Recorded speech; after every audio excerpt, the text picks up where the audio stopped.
If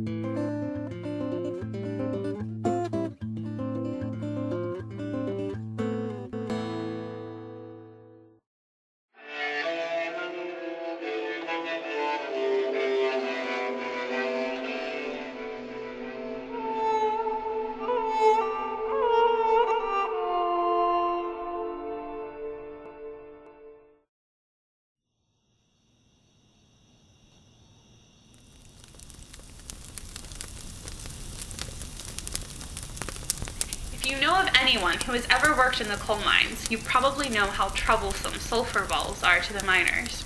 Sulfur balls range from the size of a basketball to weighing several tons, and whether large or small, they are almost impossible to drill. There is a machine made by the Joy Company that cuts the coal out of the ground.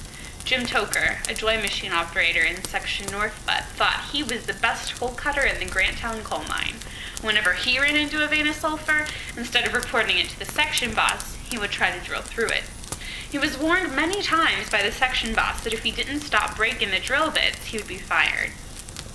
One afternoon, Jim ran into the biggest sulfur ball he had ever seen, and as before, he tried to drill through it. Jim drilled for about 5 minutes before the drill stopped.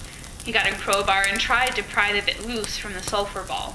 All at once, the drill broke loose in Jim's hand. The next thing he remembered, he was in a hospital. He looked down and discovered that his left hand was missing.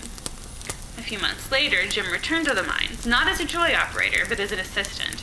The new Joy operator also thought he was the best coal cutter in the mines, and when he tried the same thing that Jim had, he caused a cave-in. Jim was getting a drink of water at the time of the cave-in, and he was the only man left alive in the section. He tried to get the men out from beneath the slate and coal, but it was no use.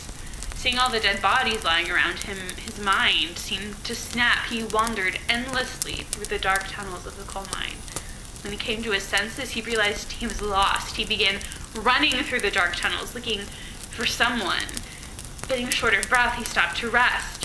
When he opened his eyes, he saw a white glow about 20 yards in front of him, and thinking it was the light from a miner's hat, ran to it. When he reached the object, he stopped suddenly, as if he had seen a ghost. Lying against the ribbing was a human hand. From the gold-braided ring on the third finger, he knew that the hand belonged to him. The index finger was pointing toward the south. It was strange to say the least, but Jim knew that he must follow the pointing finger. When Jim found the crew working in Section 6 Butte, he told them about the cave-in and about the hand, his hand, that had led him to safety. When they all laughed at him, he went back to the place where he had seen the hand glowing against the ribbing. He searched the whole section, but he couldn't find the hand. He knew that nobody would believe his story, but he also knew that the pointing finger had saved his life.